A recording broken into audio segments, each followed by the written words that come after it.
ಈಗಾಗಲೇ 7ನೇ ತಾರೀಕು ನಾಳಿದ್ದು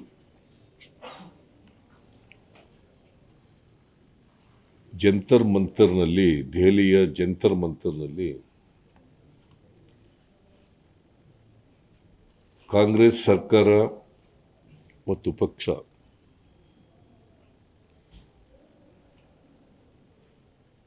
ಒಂದು ಪ್ರತಿಭಟನೆಯನ್ನು ಕೇಂದ್ರ ಸರ್ಕಾರದ ಗಮನವನ್ನು ಸೆಳೆಯಲಿಕ್ಕೋಸ್ಕರ,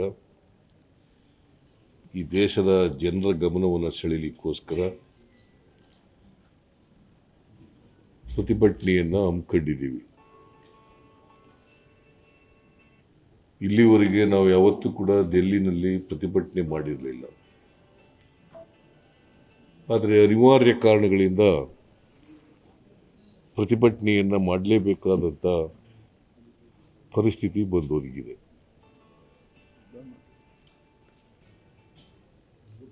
ಈ ಪ್ರತಿಭಟನೆ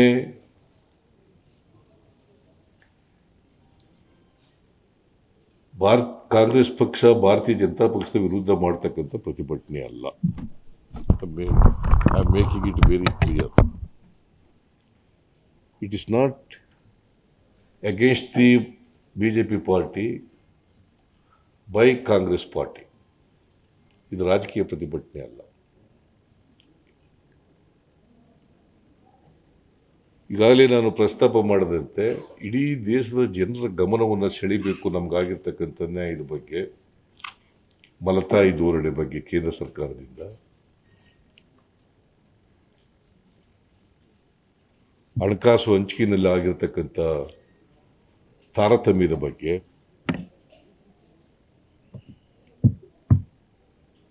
ಬರಗಾಲದಲ್ಲಿ ನಮಗೆ ತೋರಿಸಿರ್ತಕ್ಕಂಥ ಮಲತಾಯಿ ಧೋರಣೆ ಬಗ್ಗೆ,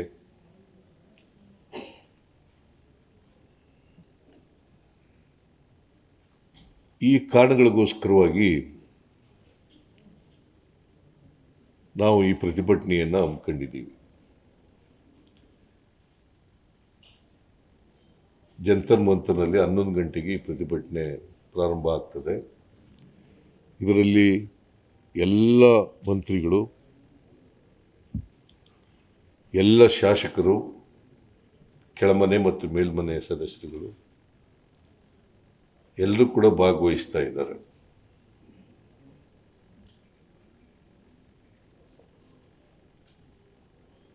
ನಾಳೆ ಸಾಯಂಕಾಲನೇ ದಿಲ್ಲಿಗೆ ಹೋಗ್ತಾ ಇದ್ದೀವಿ. ನಾಳಿದ್ದು ಈ ಪ್ರತಿಭಟನೆ ನಡೀತದೆ. ನಾವು ಸ್ವಾತಂತ್ರ್ಯ ಬಂದ ಮೇಲೆ ನಮ್ಮ ದೇಶದಲ್ಲಿ ಒಕ್ಕೂಟದ ವ್ಯವಸ್ಥೆಯನ್ನು ಒಪ್ಕೊಂಡಿದ್ದೀವಿ.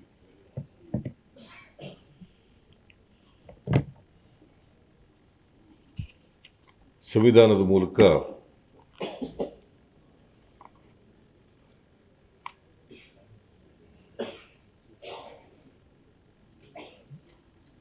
ಕೇಂದ್ರ ಮತ್ತು ರಾಜ್ಯ ಮತ್ತು ಯೂನಿಯನ್ ಟೆರಿಟರೀಸ್ ಇವೆಲ್ಲವೂ ಸೇರಿ ಹೇಗೆ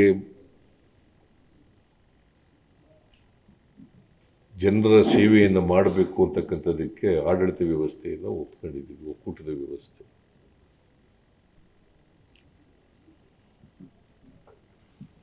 ದೇಶ ಅಂತಂದರೆ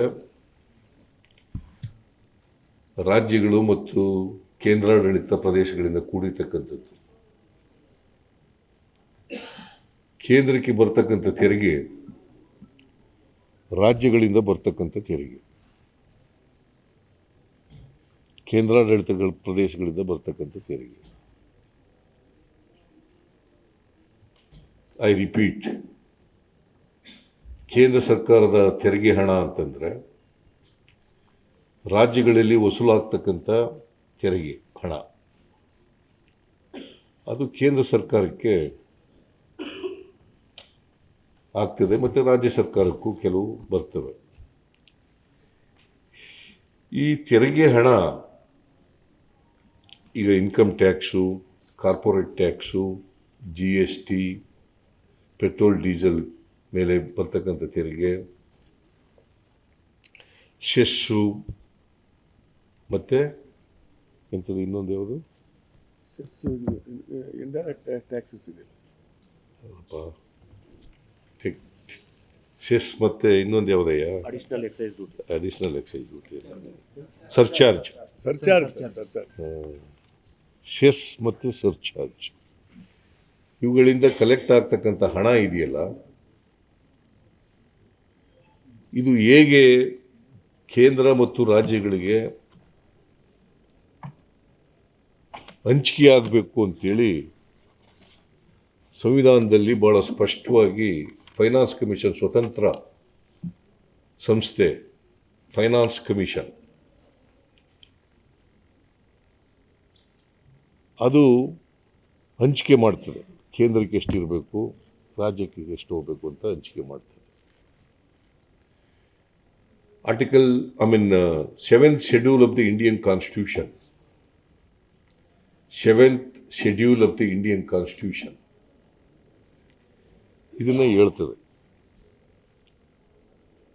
ಇದು ಒಂದು ಸ್ವತಂತ್ರ ಸಂಸ್ಥೆ, ಹಣಕಾಸಿನ ಸಂಸ್ಥೆ, ಸ್ವತಂತ್ರ ಸಂಸ್ಥೆ. ಕೇಂದ್ರದಲ್ಲೂ ಇದೆ, ರಾಜ್ಯದಲ್ಲೂ ಕೂಡ ಮಾಡ್ಕೊಂಡಿದ್ದೀವಿ. Central finance commission, state finance commission ಅಂತ ಮಾಡ್ಕೊಂಡಿದ್ದೀವಿ. ಯಾಕಂದರೆ ಸ್ಟೇಟ್ಗೆ ಬರ್ತಕ್ಕಂಥ ತೆರಿಗೆಗಳು ಸ್ಥಳೀಯ ಸಂಸ್ಥೆಗಳಿಗೆ ಮತ್ತು ರಾಜ್ಯಕ್ಕೆ ಹೇಗೆ ಹಂಚಿಕೆ ಆಗಬೇಕು ಅನ್ನೋದು ಸ್ಟೇಟ್ ಕಮಿಷನ್ ಮಾಡ್ತದೆ. ಸೆಂಟ್ರಲ್ ಕಮಿಷನ್ನು ಸೆಂಟರ್ಗೆ ಮತ್ತು ರಾಜ್ಯಗಳಿಗೆ ಹೇಗೆ ಮಾಡಬೇಕು ಅಂತಕ್ಕಂಥದ್ದನ್ನು ಮಾಡ್ತದೆ. ಇಲ್ಲಿವರೆಗೆ 15 ಫೈನಾನ್ಸ್ ಕಮಿಷನ್ಗಳು ಆಗಿದ್ದಾವೆ. ಇಲ್ಲಿವರೆಗೆ 15ನೇ ಫೈನಾನ್ಸ್ ಕಮಿಷನ್ ರಿಪೋರ್ಟು ನಡೀತಾ ಇದೆ. ಆ ರಿಪೋರ್ಟ್ ಪ್ರಕಾರ ಜಾರಿ ಆಗ್ತಾ ಇದೆ.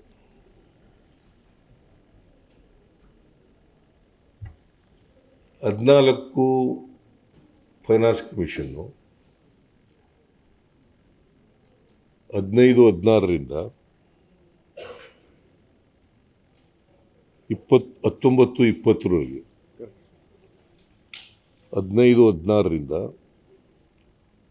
19-20ರವರೆಗೆ 5 ವರ್ಷಗಳು ಒಂದು ಫೈನಾನ್ಸ್ ಕಮಿಷನ್ ಕೊಡ್ತಕ್ಕಂಥ ರಿಪೋರ್ಟು 5 ವರ್ಷ ಜಾರಿಯಾಗುತ್ತೆ. ಎವ್ರಿ 5 ಇಯರ್ಸ್ಗೆ ಒಂದು ಸಾರಿ ಫೈನಾನ್ಸ್ ಕಮಿಷನ್ ರಚನೆ ಆಗುತ್ತೆ. ಈಗ ಕೂಡ ರಚನೆ ಆಗಿದೆ 16ನೇ ಫೈನಾನ್ಸ್ ಕಮಿಷನ್ನು.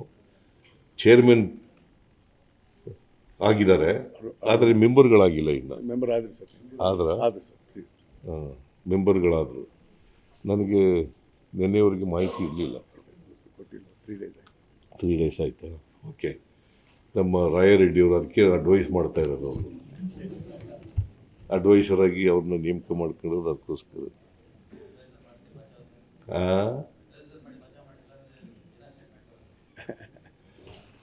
ಸೊ ಮೆಂಬರ್ಗಳು ಕೂಡ ನೇಮಕ ಮಾಡಿದ್ದಾರೆ.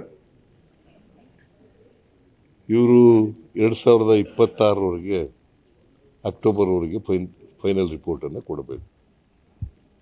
16ನೇ finance commission October 31st October. So 14ನೇ ಫೈನಾನ್ಸ್ ಕಮಿಷನ್ನಲ್ಲಿ ಕರ್ನಾಟಕ ರಾಜ್ಯಕ್ಕೆ 42% ತೆರಿಗೆಯನ್ನು ಹಂಚಿಕೆ ಮಾಡಿದ್ರು. ಸ್ಟೇಟ್ಗೆ, ನಮ್ಮ ರಾಜ್ಯಕ್ಕೆ 4.73.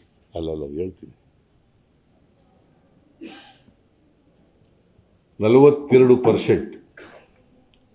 15ನೇ ಫೈನಾನ್ಸ್ ಕಮಿಷನ್ನಲ್ಲಿ ಅದು 41% ಆಯಿತು. 41% ಇಳಿಸಿದರು. 15ನೇ ಫೈನಾನ್ಸ್ ಕಮಿಷನ್ನು ನರೇಂದ್ರ ಮೋದಿಯವರು ಪ್ರಧಾನಮಂತ್ರಿ ಆದಮೇಲೆ ರಚನೆ ಆದದ್ದು.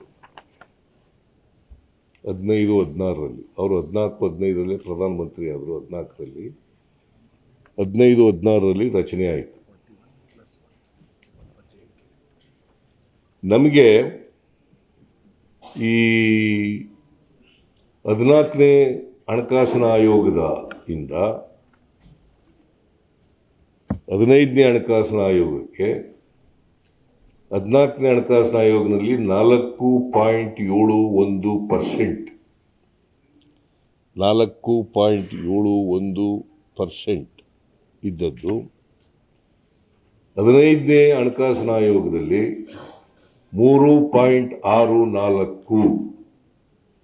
I repeat, in 14th Finance Commission, we got 4.71% of taxes, of total taxes. It has been reduced to, in 15th Finance Commission, 3.64. ತಪ್ಪರಿಯಕ್ಕೆ ಹೋಗ್ಬಿಡಿ. ಫ್ರಮ್ 4.71 3.64 ಅಂದರೆ 1.07% ಕಡಿಮೆ ಆಯಿತು. 1.07% ಕಡಿಮೆ ಆಯಿತು.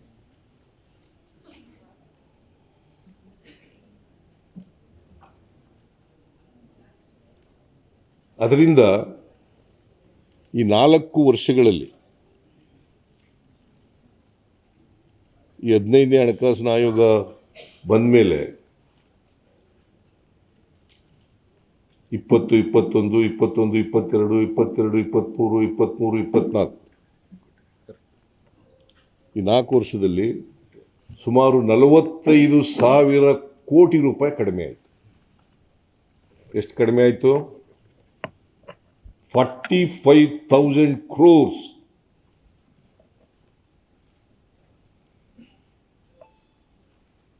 ಬರೀ ಟ್ಯಾಕ್ಸ್ ಡೆವಲ್ಯೂಷನ್ ಒಂದರಲ್ಲೇ ಎಷ್ಟು? 45,000 crores. ಈ ವರ್ಷದ್ದು ಅಂದಾಜು ಕೊಟ್ಟಿದ್ದಾರೆ. ಈ ವರ್ಷದ್ದು ಕೂಡ 24-25 ಅಂದಾಜು ಪ್ರಕಾರ ಸುಮಾರು 62,000 ಕೋಟಿ ಕಡಿಮೆ ಆಗುತ್ತೆ. ಟೋಟಲ್ ಕರೆಕ್ಟಾಗಿ ಹೇಳ್ತಾ ಇದ್ದೀನಲ್ರಿ? 62,008 ಕೋಟಿ. ಆಕ್ಚುಲಿ 62,008 ಕೋಟಿ. ನಾನು 62,000 ಕೋಟಿ ಅಂತ ಹೇಳಿದೆ. 98, ಸಾರಿ, 62,098 ಕೋಟಿ. 62,098 ಕೋಟಿ. ನಾನು 62,000 ಅಂತ ಹೇಳ್ಬಿಟ್ಟೆ, ಸುಮಾರು ಅಂತ ಹೇಳಿದ್ದೀನಿ. ಅದಕ್ಕೆ 62,098 ಕೋಟಿ 5 ವರ್ಷದಲ್ಲಿ ನಮಗೆ 14th ಫೈನಾನ್ಸ್ನಿಂದ 15ನೇ ಫೈನಾನ್ಸ್ನಲ್ಲಿ ಕಡಿಮೆಯಾಯಿತು. ಆಮೇಲೆ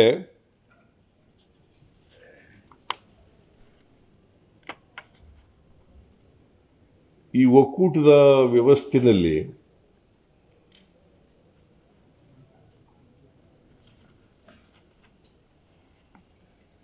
ಫೈನಾನ್ಸ್ ಕಮಿಷನ್ಗಳು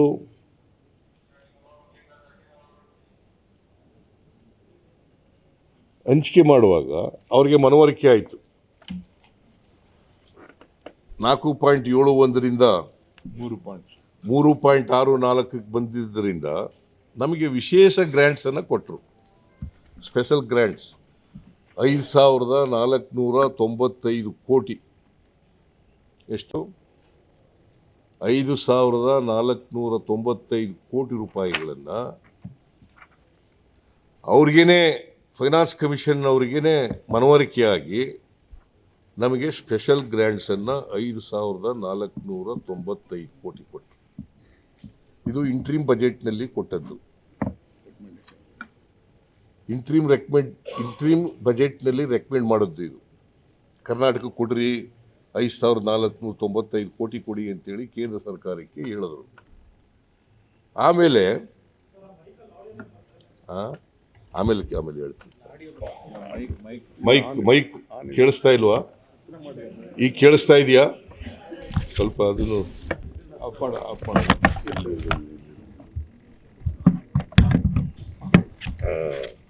ಕೇಳಿಸ್ತಾ ಇದೆಯಾ? ಓಕೆ.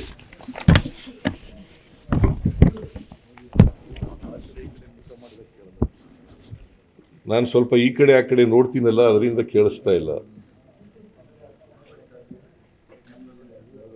ಏನು ಹೇಳ್ತಾ ಇದ್ದೆ? ಸ್ಪೆಷಲ್ ಗ್ರ್ಯಾಂಡ್ 5,495 ಕೋಟಿ ವಿಶೇಷ ಅನುದಾನವನ್ನ ಇಂಟ್ರೀಮ್ ರಿಪೋರ್ಟ್ನಲ್ಲಿ, ಮಧ್ಯಂತರ ವರದಿನಲ್ಲಿ ಶಿಫಾರಸು ಮಾಡಿದ್ರು. ನಾನು ಕೂಡ ಇದನ್ನು ಅಸೆಂಬ್ಲಿನಲ್ಲಿ ಪ್ರಸ್ತಾಪ ಮಾಡಿದೆ. ತಗೊಳ್ರಿ, ಇದನ್ನು ಹೋಗಿ ಕೇಳ್ರಿ ಕೇಂದ್ರ ಸರ್ಕಾರನ ಅಂತೇಳಿ. ಯಡಿಯೂರಪ್ಪನವ್ರು ಇದ್ದಾಗಲೂ ಕೇಳಿದೆ, ಬಸವರಾಜ ಬೊಮ್ಮಾಯಿ ಇದ್ದವರು ಕೇಳಿದೆ,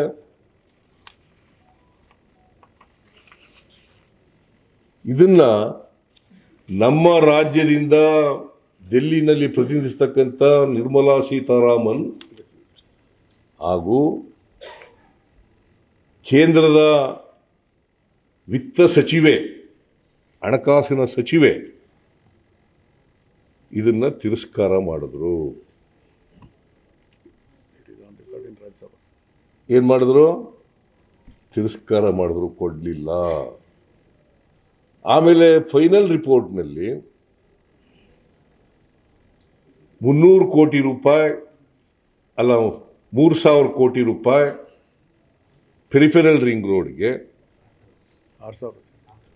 ಆಲ್ರಿ, ಸುಮ್ಮನೆ ನೀವು ಯಾಕೆ ಮಧ್ಯದಲ್ಲಿ ಬಾಯಿ ಹಾಕ್ತೀರಿ?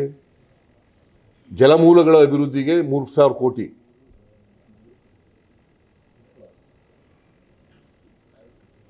ಕೆರೆಗಳು ಮತ್ತು ಬೇರೆ ವಾಟರ್ ಬಾಡೀಸ್ಗಳನ್ನ ಅಭಿವೃದ್ಧಿಪಡಿಸಲಿಕ್ಕೆ 3,000 ಕೋಟಿ, ಪೆರಿಫೆರಲ್ ರಿಂಗ್ ರೋಡ್ಗೆ 3,000 ಕೋಟಿ, ಒಟ್ಟು 6,000 ಕೋಟಿ ರೂಪಾಯಿಗಳನ್ನು ನಮಗೆ ಅಡಿಷನಲ್ ಆಗಿ ಕೊಡಬೇಕು ಅಂತ ಶಿಫಾರಸು ಮಾಡಿದ್ರು.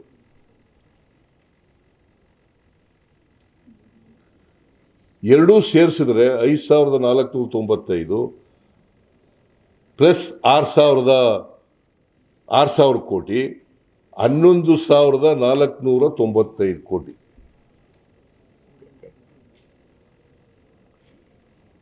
$11,495 in addition to 62,098 crores. Please, 62,000 ಡೆವಲ್ಯೂಷನಲ್ಲಿ ಕಡಿಮೆ ಆದದ್ದು, ಇದು ಸ್ಪೆಷಲ್ ಗ್ರ್ಯಾಂಟ್ಸ್ ಅಂತ ನಮಗೆ ಕೊಟ್ಟಿದ್ದದ್ದು. ಇಷ್ಟು ರಾಜ್ಯಕ್ಕೆ ನಷ್ಟ ಆಯಿತು.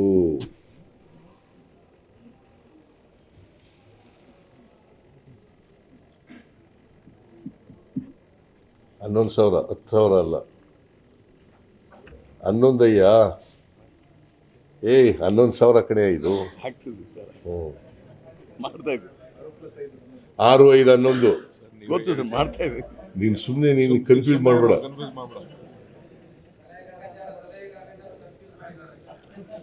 ಇಲ್ಲ, ಒಂದು ಸಾರಿ ಆಯ್ತವೆ, ಏನು ಮಾಡೋಕ್ಕಾಗಲ್ಲ.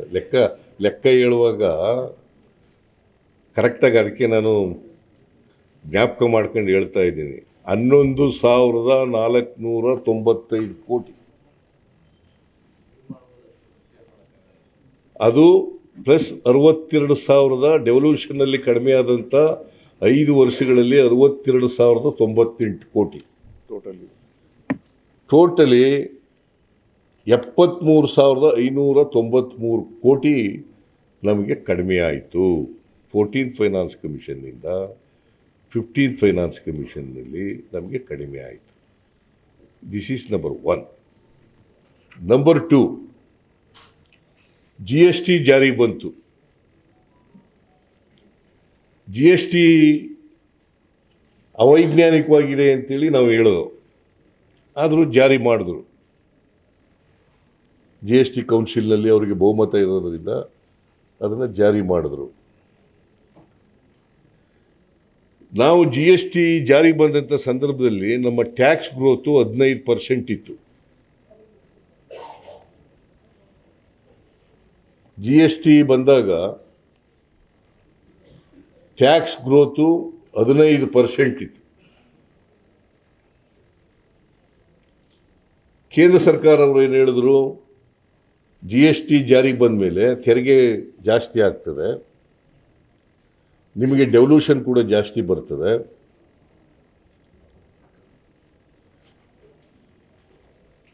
ಅಂತ ಹೇಳಿದ್ರು. ಆಮೇಲೆ ನಿಮಗೆ ನಷ್ಟ ಆದರೆ ಅದನ್ನು ತುಂಬಿಸ್ಕೊಡ್ತೀವಿ.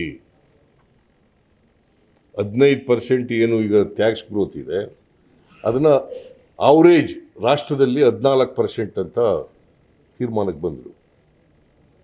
14% ಅಷ್ಟು ನಷ್ಟವನ್ನು ನಾವು ಪರಿಹಾರ ರೂಪದಲ್ಲಿ ಕೊಡ್ತೇವೆ. ರಾಜ್ಯಕ್ಕಾದಂಥ ನಷ್ಟವನ್ನು ಪರಿಹಾರ ರೂಪದಲ್ಲಿ ಕೊಡ್ತೇವೆ. ಅದು 5 ವರ್ಷ ಆಮೇಲೆ ಮುಂದುವರೆದು ನೋಡೋಣ ಅಂತ ಹೇಳಿದರು. ನಷ್ಟ ಮುಂದುವರೆದ್ರೆ ಈಗ ಅದನ್ನು ಜೂನ್ 2022ಕ್ಕೆ ನಿಲ್ಲಿಸ್ಬಿಟ್ರು ಪರಿಹಾರ ಕೊಡೋದನ್ನು.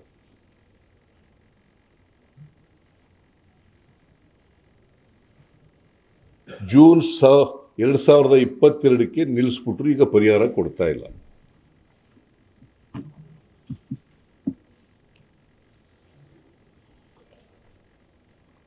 ಅಲ್ಲಿವರೆಗೆ 5 ವರ್ಷಗಳ ಕಾಲ ಪರಿಹಾರ ಕೊಟ್ಟರು, ನಷ್ಟ ಆಗಿರೋದನ್ನ ಪರಿಹಾರ ಕೊಟ್ಟರು. ಈಗ ನಾವು 15% ತಲುಪಕ್ಕೆ ಸಾಧ್ಯನೇ ಆಗಿಲ್ಲ ಟ್ಯಾಕ್ಸ್ ಗ್ರೋತ್.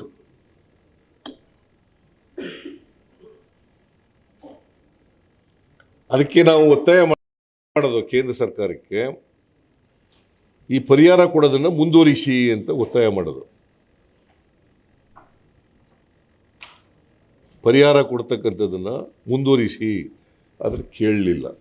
ಯಾಕಂತಂದರೆ GST ಕೌನ್ಸಿಲ್ನಲ್ಲಿ ನಮ್ಮವರಿದ್ದರೂ ಕೂಡ ಅವರ ರಾಜ್ಯಗಳು ಮುಖ್ಯಮಂತ್ರಿಗಳೇ ಜಾಸ್ತಿ ಇರೋದ್ರಿಂದ, ಅವ್ರ ಪ್ರತಿನಿಧಿಗಳೇ ಜಾಸ್ತಿ ಇರೋದ್ರಿಂದ ಅಲ್ಲಿ ಮೆಜಾರಿಟಿ ಮೆಂಬರ್ಸ್ಗಳ ಮೇಲೆ ಡಿಸಿಷನ್ ಆಗಿ ಅದು ಕೊಡ್ಲಿಕ್ಕಾಗಲಿಲ್ಲ. So this is the position.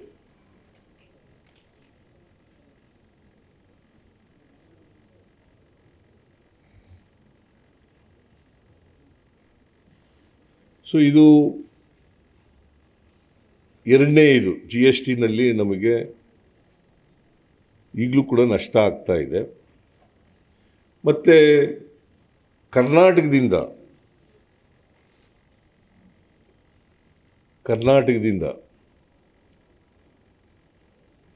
ಸುಮಾರು 4,30,000 ಕೋಟಿ ತೆರಿಗೆ ವಸೂಲಾಗ್ತದೆ. ಕರ್ನಾಟಕದಿಂದ 4,30,000 ಕೋಟಿ ರೂಪಾಯಿಗಳಷ್ಟು ಸುಮಾರು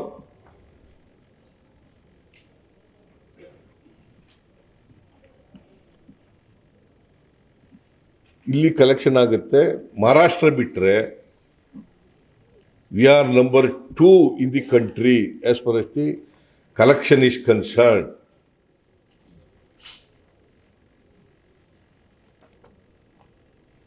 ಟ್ಯಾಕ್ಸ್ ಕಲೆಕ್ಟ್ ಮಾಡೋದರಲ್ಲಿ ಮಹಾರಾಷ್ಟ್ರ ರಾಜ್ಯವನ್ನು ಬಿಟ್ಟರೆ Karnataka number 2 in the country.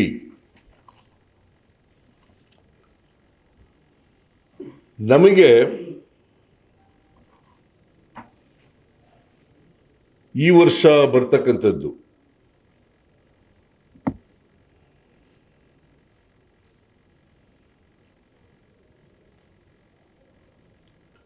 ತೆರಿಗೆ ಪಾಲಿನಲ್ಲಿ, ಅಂದರೆ 23-24ನೇ ವರ್ಷಕ್ಕೆ ಬರ್ತಕ್ಕಂಥದ್ದು ತೆರಿಗೆ ಪಾಲಿನಲ್ಲಿ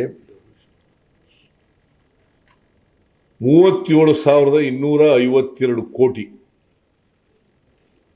37,252 ಕೋಟಿ. ಸೆಂಟ್ರಲಿ ಸ್ಪಾನ್ಸರ್ಡ್ ಸ್ಕೀಮ್, ಕೇಂದ್ರ ಪುರಸ್ಕೃತ ಯೋಜನೆ ಗ್ರ್ಯಾಂಟ್ಸ್ ಬರೋದು, ಅದರಲ್ಲಿ 13,005 ಕೋಟಿ. ಕರೆಕ್ಟಾಗಿ ಹೇಳ್ತೀನಿ ಬಿಡಪ್ಪ, ನನಗೆ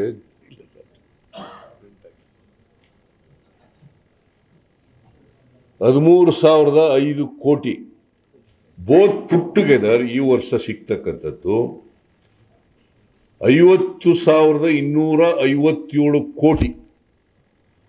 whereas the collection from Karnataka is 4,30,000 crores. But we are getting back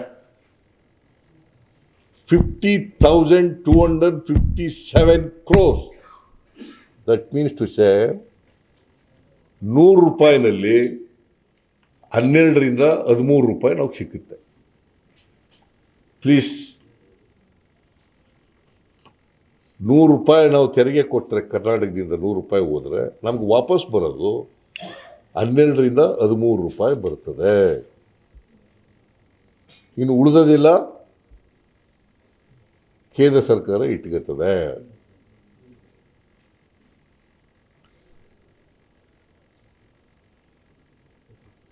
ಆಮೇಲೆ ನಮ್ಮ ಇಲ್ಲಿ ವಿರೋಧ ಪಕ್ಷದವರು ಮಾತಾಡ್ತಾರೆ, ನಾವು ಜಾಸ್ತಿ ಕೊಟ್ಟಿದ್ದೀವಿ, ಕರ್ನಾಟಕ ಏನು ಅನ್ಯಾಯ ಆಗಿಲ್ಲ, ಎಲ್ಲ ಏನು ಬಾಕಿ ಕೊಡಬೇಕಾಗಿಲ್ಲ ಅಂತೆಲ್ಲ ಮಾತಾಡ್ತಾರೆ.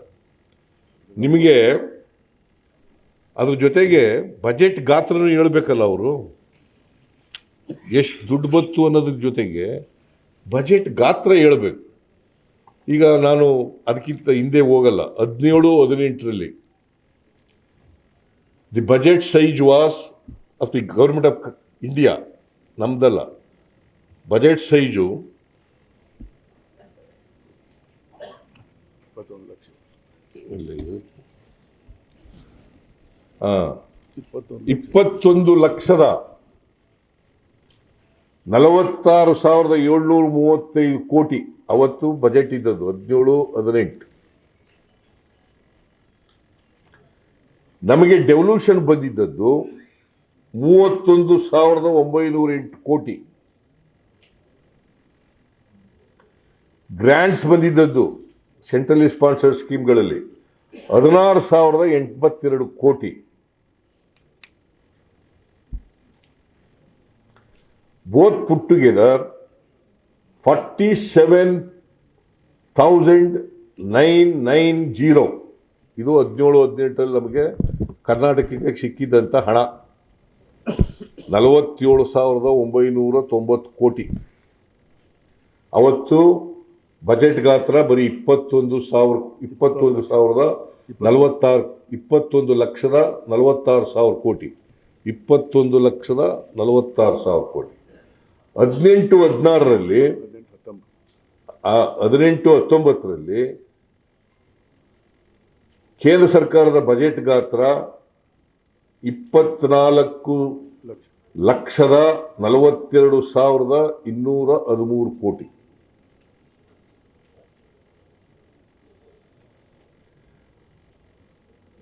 ಆಗ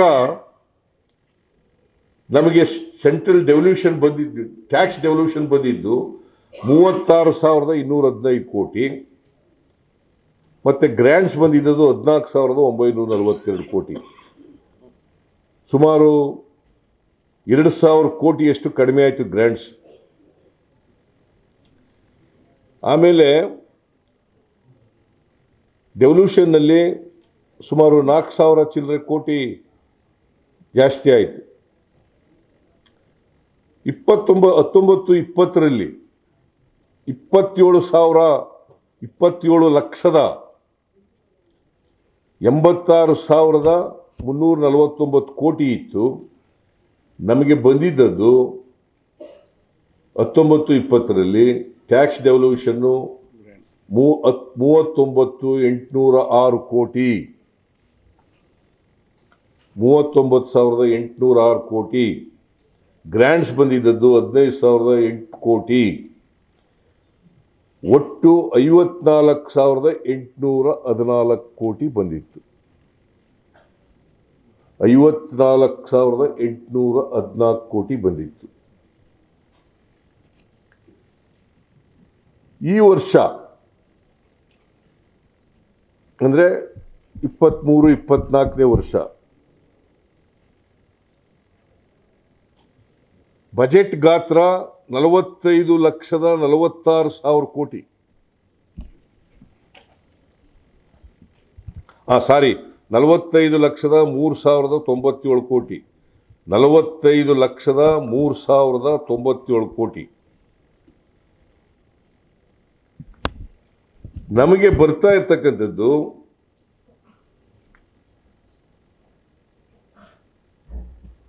37,252 ಕೋಟಿ ಟ್ಯಾಕ್ಸ್ ಡೆವಲ್ಯೂಷನ್ನಲ್ಲಿ, 13,005 ಕೋಟಿ ಗ್ರ್ಯಾಂಟ್ಸ್ನಲ್ಲಿ,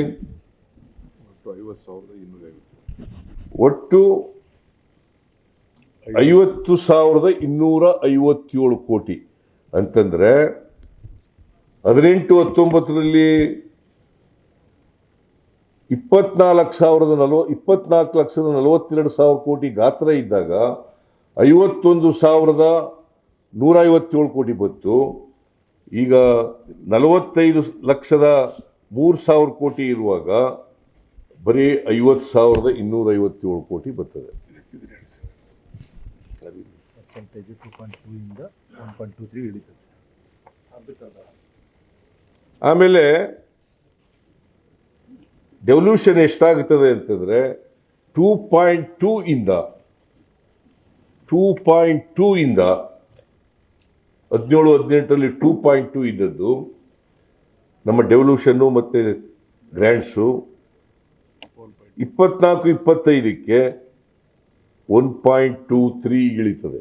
1.23 ಕಡಿಮೆ ಆಯ್ತಾ ಜಾಸ್ತಿ ಆಯ್ತಾ? ಕಡಿಮೆ 50%. ಮತ್ತೆ ಇವ್ರು ಜಾಸ್ತಿ ಆಗದೆ ಅಂತಾರೆ. ಅವ್ರ ಲೆಕ್ಕ ಹೆಂಗೆ? ಲೆಕ್ಕ ಇದು ಒಂದೇ. ಆಮೇಲೆ 24,42,000 ರೂಪಾಯಿ ಇದ್ದಾಗ 51,157 ಕೋಟಿ ಬರ್ತಿತ್ತು. ಈಗ 47,000 ಕೋಟಿ ಆಗಿದೆ ಬಜೆಟ್ ಗಾತ್ರ.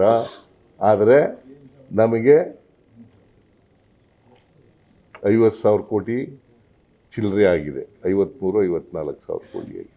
ಅಂದರೆ ಬಜೆಟ್ ಗಾತ್ರ ಜಾಸ್ತಿ ಆದಷ್ಟು ನಮ್ಮ ಡೆವಲ್ಯೂಷನೂ ಜಾಸ್ತಿ ಆಗಬೇಕಾಗಿತ್ತು, ಗ್ರ್ಯಾಂಟ್ಸು ಜಾಸ್ತಿ ಆಗಬೇಕಾಗಿತ್ತು. ಡಬಲ್ ಮಾಡೋದ್ರ ಬದಲು ಅಷ್ಟೇ ಅರ್ಧಕ್ಕೆ ನಿಂತು ಹೋಗ್ಬಿಟ್ಟದೆ.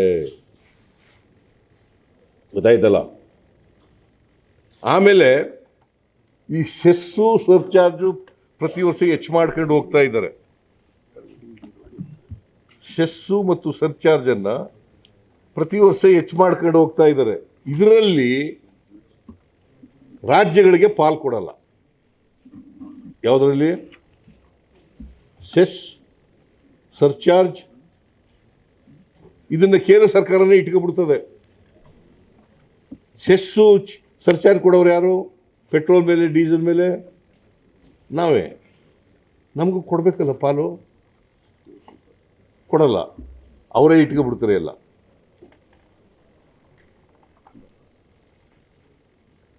ಅವರೇ ಎಲ್ಲ ಇಟ್ಕೊಬಿಡ್ತಾರೆ.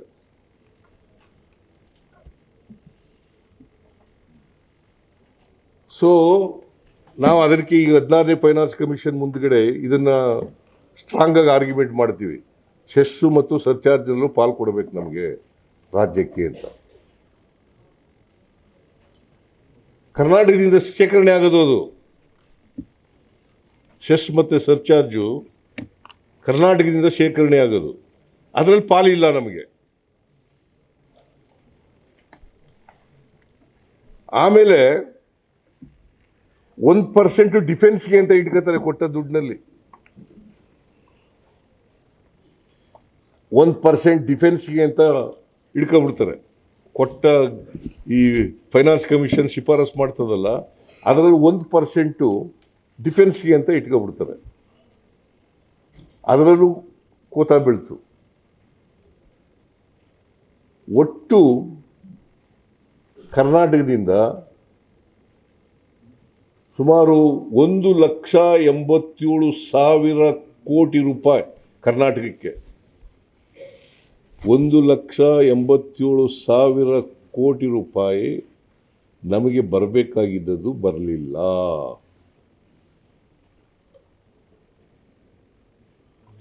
ಇಷ್ಟೊಂದು ದೊಡ್ಡ ಗಾತ್ರದ ಹಣ ನಮಗೆ ನಷ್ಟ ಆಯಿತು. 14ನೇ ಫೈನಾನ್ಸ್ ಆದಮೇಲೆ 15ನೇ ಫೈನಾನ್ಸು ನಲ್ಲಿ ನಮಗೆ ಇಷ್ಟೆಲ್ಲ 5 ವರ್ಷದಲ್ಲಿ ಇಷ್ಟೆಲ್ಲ ನಷ್ಟ ಆಗಿದೆ.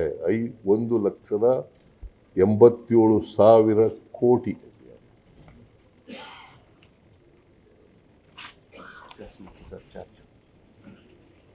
ಆಮೇಲೆ ಎಲ್ಲೂ ಸೇರಿ ಇದು ನಮಗೆ ಡೆವಲ್ಯೂಷನ್ನು ನಮಗೆ ಡೈರೆಕ್ಟ್ ಟ್ಯಾಕ್ಸು ನಮ್ಮ ರಾಜ್ಯದಿಂದ 2,40,000 ಕೋಟಿ ಹೋಗುತ್ತೆ.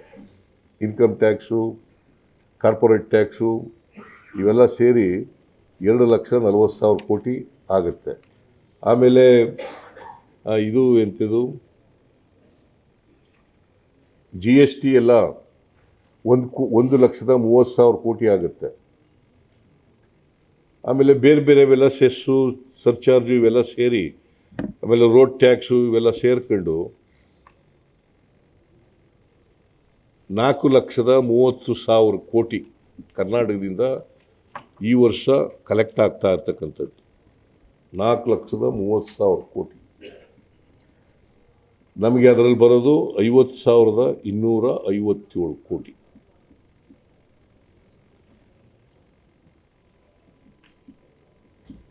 ಸೊ ಇದು ಒಂದು. ಸೊ ಇದನ್ನ ಈ ಅನ್ಯಾಯವನ್ನು ಸರಿಪಡಿಸಿ ಅಂತೇಳಿ ಕೇಂದ್ರ ಸರ್ಕಾರದ ಗಮನವನ್ನು ಸೆಳೀತಕ್ಕಂಥ, ಈ ದೇಶದ ಜನರ ಗಮನವನ್ನು ಸೆಳೀತಕ್ಕಂಥ ಕೆಲಸವನ್ನು ಮಾಡ್ತಾ ಇದ್ದೀವಿ. 7ನೇ ತಾರೀಕು ನಂಬರ್ 1. ನಂಬರ್ 2, ಈಗ ಬರಗಾಲ ಬಂದಿದೆ. ಆಮೇಲೆ ಇನ್ನೊಂದು ಹೇಳ್ಬಿಡ್ತೀನಿ, ಅದನ್ನು ಹೇಳ್ಬಿಡ್ತೀನಿ.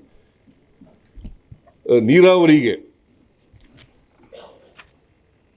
ಅಪ್ಪರ್ ಭದ್ರಾಕಕ್ಕೆ ಈಗಾಗಲೇ DK ಶಿವಕುಮಾರ್ ಪ್ರಸ್ತಾಪ ಮಾಡಿದ್ರು. ಅಪ್ಪರ್ ಭದ್ರಾಕಕ್ಕೆ ನಾವು ಹೇಳಿದ್ದಲ್ಲ, ಕೇಂದ್ರ ಸರ್ಕಾರದ ಬಜೆಟ್ನಲ್ಲಿ 23-24 ಬಜೆಟ್ನಲ್ಲಿ ಶ್ರೀಮತಿ ಎಂಥವ್ರವರು ನಿರ್ಮಲಾ ಸೀತಾರಾಮನ್ ಅವರು ಬಜೆಟ್ನಲ್ಲಿ ಘೋಷಣೆ ಮಾಡಿದ್ರು. ಏನಂತ? ಅಪ್ಪರ್ ಭದ್ರಾ ಯೋಜನೆಗೆ 5,300 ಕೋಟಿ ಕೊಡ್ತೀವಿ. It is a budget promise made in the budget for 2023-24 of the central government. ನಾವು ಹೇಳಿದ್ದಲ್ಲ, ಅದನ್ನ ಬಸವರಾಜ ಬೊಮ್ಮಾಯಿ ಬಜೆಟ್ ಮಂಡಿಸುವಾಗ ಕರ್ನಾಟಕದಲ್ಲಿ ಅದನ್ನೇ ಮಾಡಿದ್ರು. ನೀರಾವರಿಗೆ 5,300 ಕೋಟಿ ಕೊಡ್ತೀವಿ, ಮತ್ತು ನ್ಯಾಷನಲ್ ಪ್ರಾಜೆಕ್ಟ್ ಮಾಡಲಿಕ್ಕೂ ಕೂಡ ಪ್ರಯತ್ನ ಮಾಡ್ತೀವಿ ಅಂತ ಹೇಳಿದ್ರು.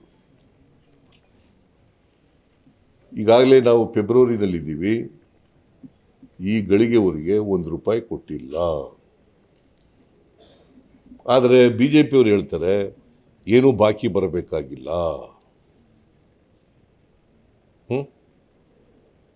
ಯಾವುದು ಸರಿ? ನಿರ್ಮಲಾ ಸೀತಾರಾಮನ್ ಹೇಳಿರೋದು ಬಜೆಟ್ನಲ್ಲಿ, ಕೇಂದ್ರ ಸರ್ಕಾರದ ಬಜೆಟ್ನಲ್ಲಿ 5,300 ಕೋಟಿ ಅಪ್ಪರ್ ಭದ್ರಾ ಕೊಡ್ತೀವಿ. ಕೊಡಲಿಲ್ಲ. 2.5 ಲಕ್ಷ ಹೆಕ್ಟೇರ್ ಪ್ರದೇಶಕ್ಕೆ ನೀರು ಕೊಡ್ತಕ್ಕಂಥ ಪ್ರಾಜೆಕ್ಟ್ ಇದು.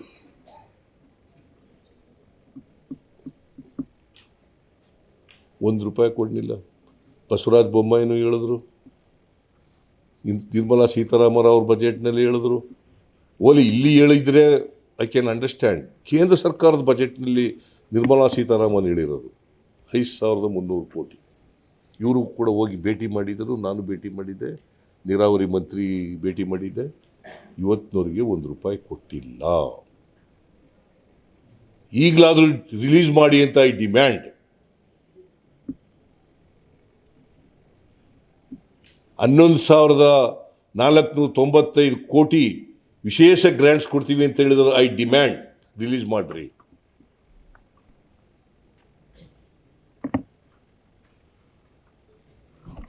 ಸೊ ಇದು ಮಾಡಲಿಲ್ಲ.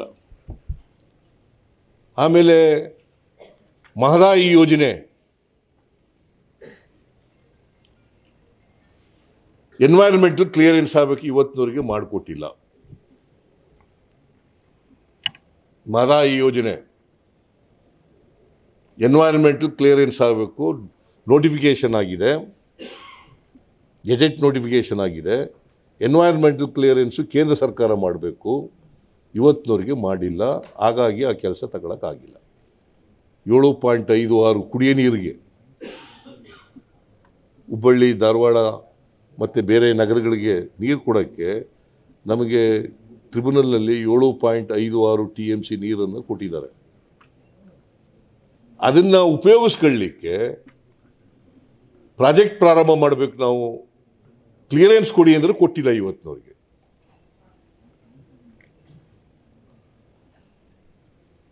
That is number. ಆಮೇಲೆ ಅಪ್ಪರ್ ಕೃಷ್ಣ ಅದನ್ನು ನ್ಯಾಷನಲ್ ಪ್ರಾಜೆಕ್ಟ್ ಮಾಡ್ತೀವಿ ಅಂತ ಹೇಳಿದ್ರು. 130.9 TMC ನೀರಲ್ಲ, ಭದ್ರಾ, ಅಪ್ಪರ್ ಭದ್ರಾ, ಅಪ್ಪರ್ ಭದ್ರಾ. ಇದಿರೋದೆಷ್ಟು? 30. ಇರೋದೇ 130.9. UKP ಬಗ್ಗೆ ಮಾತಾಡ್ತಾರೆ. ನ್ಯಾಷನಲ್ ಪ್ರಾಜೆಕ್ಟ್ ಮಾಡೋದು ಭದ್ರಾ ಸರ್, ಅದು ಬೇಡ. UKP 130 TMC third stage. UKP third stage. ಅವರು ಇವತ್ತಿನವರೆಗೂ ಒಂದು ಅಫಿಡವಿಟ್ ಹಾಕಲಿಲ್ಲ, ಸ್ಟೇ ಕೊಟ್ಬಿಟ್ಟಿದ್ದಾರೆ. ಅದನ್ನು ವೆಕೇಟ್ ಮಾಡಿಸಿ ಅಫಿಡವಿಟ್ ಹಾಕಿ ನಮಗೆ ಇವತ್ತಿನವರೆಗೆ ಗೆಜೆಟ್ ನೋಟಿಫಿಕೇಶನ್ ಮಾಡಿಕೊಟ್ಟಿಲ್ಲ. ಇವತ್ತಿನವರೆಗೆ ಗೆಜೆಟ್ ನೋಟಿಫಿಕೇಶನ್ ಮಾಡಿಕೊಟ್ಟಿಲ್ಲ. ಮೇಕೆದಾಟು ಕುಡಿಯೋ ನೀರು ಬೆಂಗಳೂರಿಗೆ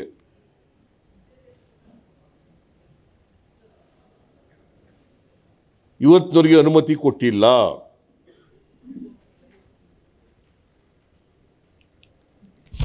ಇದು ಎರಡನೇದು. ಮೂರನೇದು,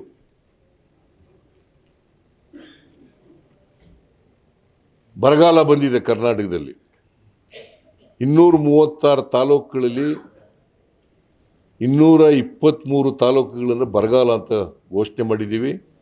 196 ತಾಲೂಕುಗಳು ತೀವ್ರ ಬರಗಾಲ ಅಂತ ಘೋಷಣೆ ಮಾಡಿದ್ದೀವಿ.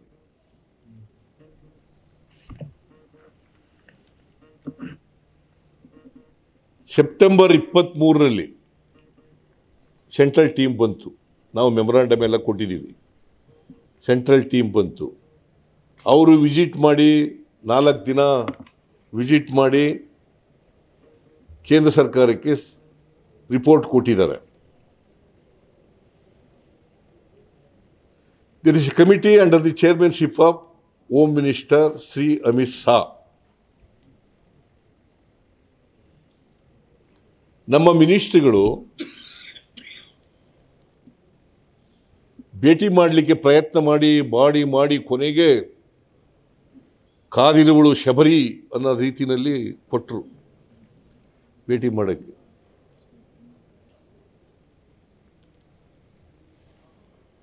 ಆಮೇಲೆ ನನಗೆ ಪ್ರೈಮ್ ಮಿನಿಸ್ಟ್ರು ಅಮಿತ್ ಶಾ ಅವರು ಭೇಟಿ ಮಾಡಿದ್ರು.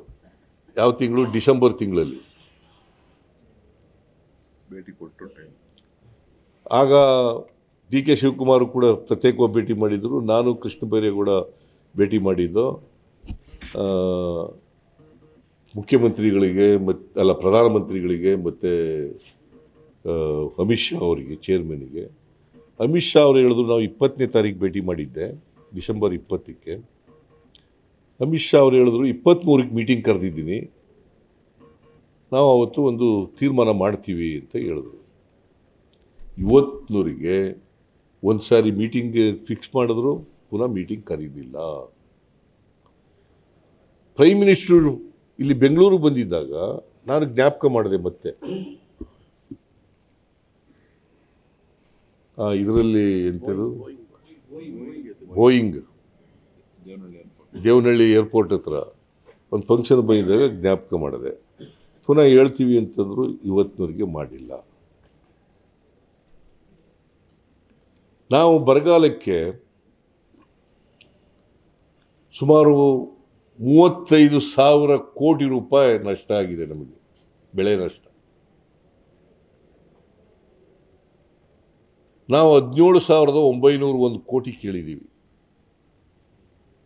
17,901 ಕೋಟಿ ಕೇಳಿದ್ದೀವಿ. NDRFನಿಂದ ಇವತ್ತಿನವರೆಗೆ ₹1 ಬಿಡುಗಡೆ ಮಾಡಿಲ್ಲ.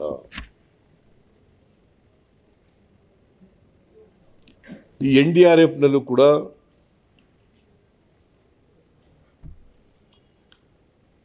ಫೈನಾನ್ಸ್ ಕಮಿಷನ್ನೇ ಇತ್ಯರ್ಥ ಮಾಡ್ತದೆ. SDRF ಎಷ್ಟು ರೆಕಮೆಂಡೇಶನ್ ಮಾಡ್ತದೆ. SDRF state disaster response fund. ಅದರಲ್ಲಿ ರಾಜ್ಯ ಸರ್ಕಾರ ಮತ್ತು ಕೇಂದ್ರ ಸರ್ಕಾರದ ಪಾಲಿರ್ತದೆ. 75-25% ಇರ್ತದೆ. ಈ ವರ್ಷ ನಮಗೆ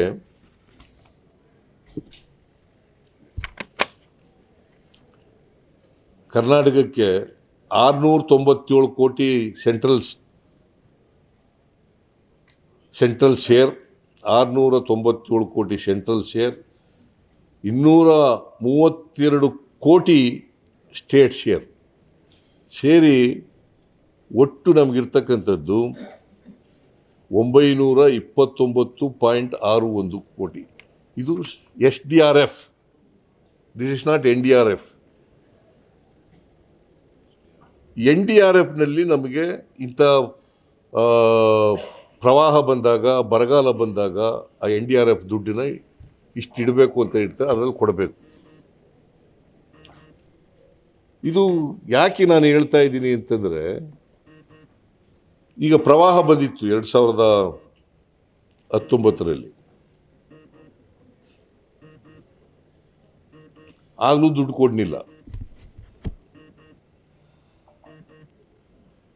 ಆಗ ಪಾಪ ನೀವೆಲ್ಲ ನೋಡಿದ್ದೀರಿ, ಪತ್ರಿಕೆಯಲ್ಲೆಲ್ಲ ನೋಡಿದ್ದೀರಿ, ಯಡಿಯೂರಪ್ಪನವರು ಮುಖ್ಯಮಂತ್ರಿ ಆಗಿದ್ದರು. ಅವರು ಪ್ರಧಾನಮಂತ್ರಿಗಳಿಗೆ ಗ್ವಾಗರ್ದರೂ ಕೊಡಲಿಲ್ಲ.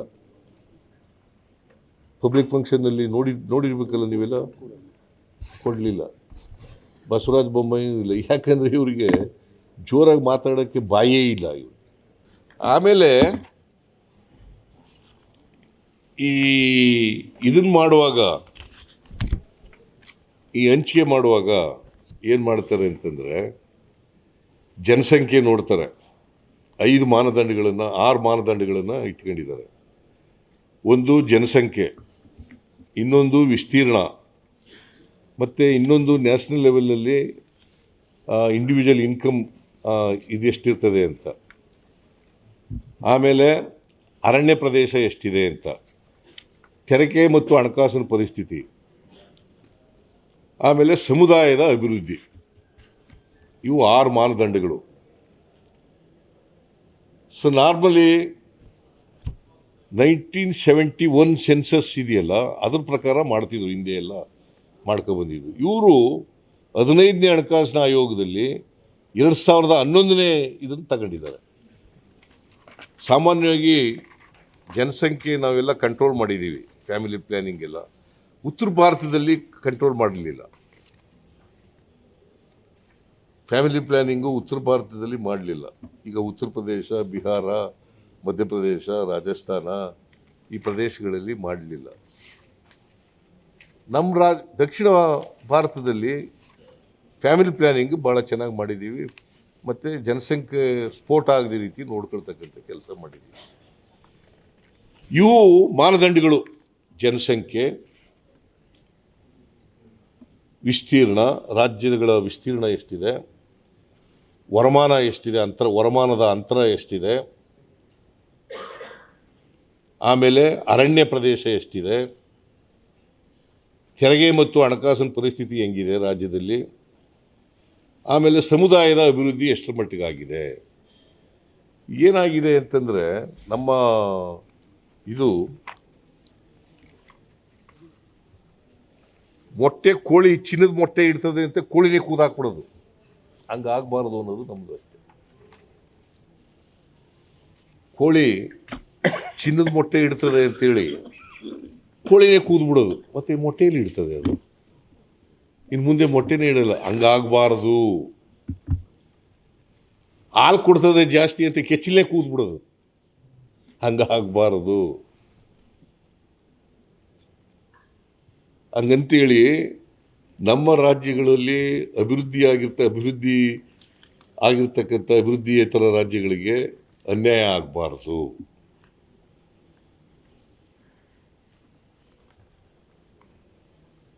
ಸೊ ಇದೇನಾಗಿದೆ ಅಂತಂದರೆ, ನಮಗೆ ಪತ್ರ ಬರೆದರೂ ಕೂಡ ಕೇಂದ್ರ ಸರ್ಕಾರಕ್ಕೆ ಉತ್ತರ ಕೊಡಲ್ಲ ಅಂತಂದರೆ ಎಷ್ಟು ಮಟ್ಟಿಗೆ ಮಲತಾಯಿ ಧೋರಣೆಯನ್ನು ಅವರು ಅನುಸರಿಸ್ತಾ ಇದ್ದಾರೆ.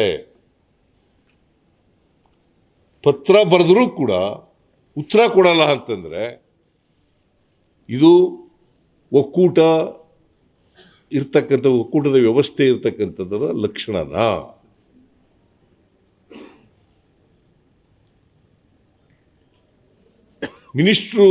ಕನ್ಸರ್ನ್ ಮಿನಿಸ್ಟ್ರುಗಳು ಭೇಟಿ ಮಾಡ್ತೀವಿ ಅಂದರು, ಭೇಟಿ ಮಾಡೋಕ್ಕೆ ಅವಕಾಶ ಕೊಡಲಿಲ್ಲ ಅಂತಂದರೆ ಇದು ಒಕ್ಕೂಟದ ವ್ಯವಸ್ಥೆಯ ಲಕ್ಷಣನಾ? ಬರಗಾಲ ಬಂದು 4 ತಿಂಗಳಾಯ್ತಾ ಬಂತು, ಇವತ್ತಿನವರೆಗೂ ಒಂದು ಬಿಡುಗಡೆ ಮಾಡಲಿಲ್ಲ ಅಂತಂದರೆ ಕೇಂದ್ರ ಸರ್ಕಾರ ಮಲತಾಯಿ ಧೋರಣೆ ಅಲ್ವಾ ಇದು ಅಂತಕ್ಕಂಥದ್ದನ್ನು ಹೇಳಬೇಕಾಗ್ತದೆ. ನಮ್ಮ ತೆರಿಗೆ ಪಾಲಿನಲ್ಲಿ ಹಂಚಿಕೆಯಲ್ಲಿ ಸರಿಯಾದ ರೀತಿಯಲ್ಲಿ ನಮಗೆ ನ್ಯಾಯ ಸಿಕ್ಕಿಲ್ಲ, ಅನ್ಯಾಯ ಆಗಿದೆ. 14ನೇ ಹಣಕಾಸಿಗೂ 15ನೇ ಹಣಕಾಸಿಗೂ ದೊಡ್ಡ ಅನ್ಯಾಯ ಆಗಿದೆ. ಇವೆಲ್ಲ ವಿಚಾರಗಳನ್ನು ಮುಂದಿಟ್ಟುಕೊಂಡು ನಾವು ಪ್ರತಿಭಟನೆ ಮಾಡೋದು. It is not BJP versus Congress. ಒಕ್ಕೂಟದ ವ್ಯವಸ್ಥೆಯಲ್ಲಿ ಆಡ್ತಕ್ಕಂಥ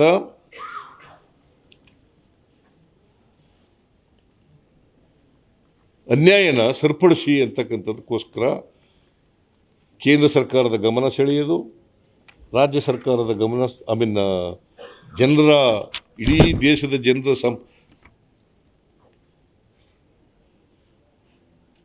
ನಾನು ಉತ್ತರ ರಾಜ್ಯಗಳಿಗೆ ಅನುದಾನ ಕೊಡಬೇಡಿ ಅಂತ ಹೇಳಲ್ಲ, ಬಡ ರಾಜ್ಯಗಳಿಗೆ ಸ್ವಲ್ಪ ಹೆಚ್ಚು ಕೊಡಿ ಅಂತ ಹೇಳೋನು ನಾನು. ಯಾವ ರಾಜ್ಯ ಅಭಿವೃದ್ಧಿ ಆಗಿಲ್ಲ ಅಂಥ ರಾಜ್ಯಗಳಿಗೆ ಸ್ವಲ್ಪ ಹೆಚ್ಚು ಕೊಡಿ ಅಂತ ಹೇಳೋದು. ಆದರೆ ನಮ್ಮ ರಾಜ್ಯಗಳಿಗೆ ದೊಡ್ಡ ಅನ್ಯಾಯ ಮಾಡಿಬಿಟ್ಟು ಅವಕ್ಕೆ ಮಾಡಬೇಕು ಅಂತ ಅಲ್ಲ ಅದರ ಅರ್ಥ. ನೀವು ಉತ್ತರ ರಾಜ್ಯಗಳಿಗೂ ಕೊಡಿ ಹೆಚ್ಚಾಗಿ, ಬಟ್ ನಮ್ಮ ರಾಜ್ಯಗಳಿಗೆ, ದಕ್ಷಿಣದ ರಾಜ್ಯಗಳಿಗೆ, ವಿಶೇಷವಾಗಿ ಕರ್ನಾಟಕಕ್ಕೆ ಆಗಿರ್ತಕ್ಕಂಥ ಅನ್ಯಾಯ ಸರಿಪಡಿಸಿ.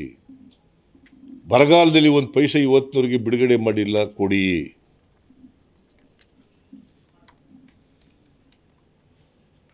ಇವತ್ತಿನವರೆಗೆ 15ನೇ ಹಣಕಾಸಿನಿಂದ 14ನೇ ಹಣಕಾಸಿನಿಂದ 15ನೇ ಹಣಕಾಸುವರೆಗೆ ನಮ್ಮ ರಾಜ್ಯದ 1,87,000 ಕೋಟಿ ಅನ್ಯಾಯ ಆಗಿದೆ. ಬರಬೇಕಾಗಿರೋದು ನಮಗೆ ಬಂದಿಲ್ಲ. 14 ಫೈನಾನ್ಸ್ ಕಮಿಷನ್ ಪ್ರಕಾರ 15ನೇ ಹಣಕಾಸಿನಲ್ಲಿ ನಮಗೆ ಹಂಚಿಕೆ ಮಾಡಿದರೆ ಇಷ್ಟು ನಷ್ಟ ಆಯ್ತಿರಲಿಲ್ಲ. ಸೊ ಇವತ್ತು ಭಾರತೀಯ ಜನತಾ ಪಕ್ಷದವರು ಯಡಿಯೂರಪ್ಪನವ್ರಿಗೂ ಪಾಪ ಬಾಯಿ ಇಲ್ಲ, ಬಸವರಾಜ ಬೊಮ್ಮಾಯಿ ಅವ್ರಿಗಂತೂ ಬಾಯಿ ಇಲ್ಲವೇ ಇಲ್ಲ, ಅಶೋಕರಿಗೆ ಗೊತ್ತೇ ಇಲ್ಲ ಪಾಪ ಇವೆಲ್ಲ.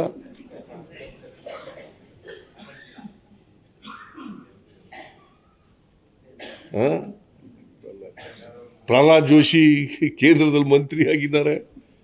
ನಮ್ಮ ಎಂತೆವಳು ಅಮ್ಮ ಶೋಭಾ ಕರಂದ್ಲಾಜೆ ಮಂತ್ರಿ ಆಗಿದ್ದಾರೆ. ಎಂತೆಯವರು ಕೂಬಾ ಮಂತ್ರಿ ಆಗಿದ್ದಾರೆ. ಅವ್ರು ಯಾರು ಒಂದು ದಿನ ಬಾಯಿ ಬಿಟ್ಟಿಲ್ಲ. 25 ಜನ ಪ್ಲಸ್ ಈಗ ಒಂದು 26 ಜನ ಸೇರ್ಕೊಂಡಿದ್ದಾರೆ. 27 ಜನ ಆಗಿದ್ದಾರೆ.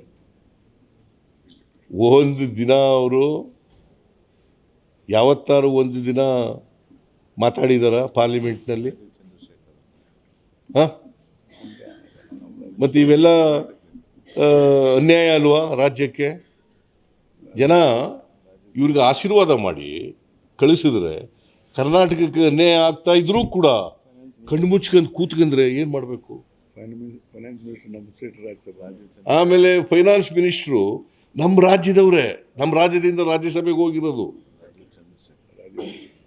ಅವರೇ ಅನ್ಯಾಯ ಮಾಡಿದ್ರೆ ಏನು ಮಾಡೋದು? 11,495 ಕೋಟಿ ಇವ್ರ ಕೈನಲ್ಲೇ ತಿರಸ್ಕಾರ ಆಯಿತು. Yes sir.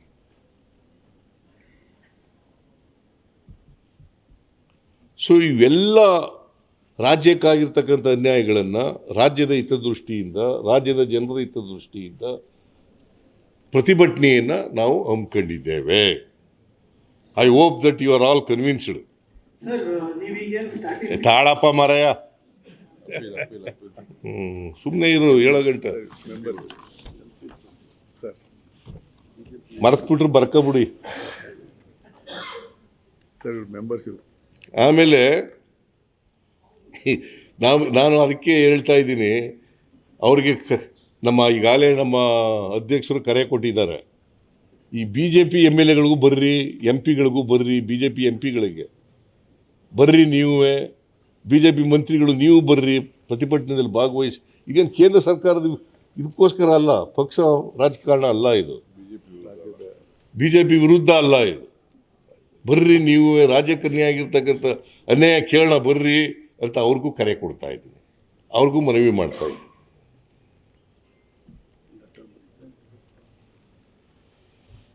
I hope that you are all convinced. ಅನ್ಯಾಯ ಆಗಿರೋದು ಸತ್ಯ ಅಂತ ಗೊತ್ತಾಗಿದೆ, ಅನ್ಯಾಯದ ವಿರುದ್ಧ ಪ್ರತಿಭಟನೆ ಮಾಡಬೇಕಾಗಿರೋದು ಸರಿಯಾಗಿದೆ ಅಂತ ಅನಿಸುತ್ತೆ. ಇದರಲ್ಲಿ ರಾಜಕೀಯ ಏನೂ ಇಲ್ಲ.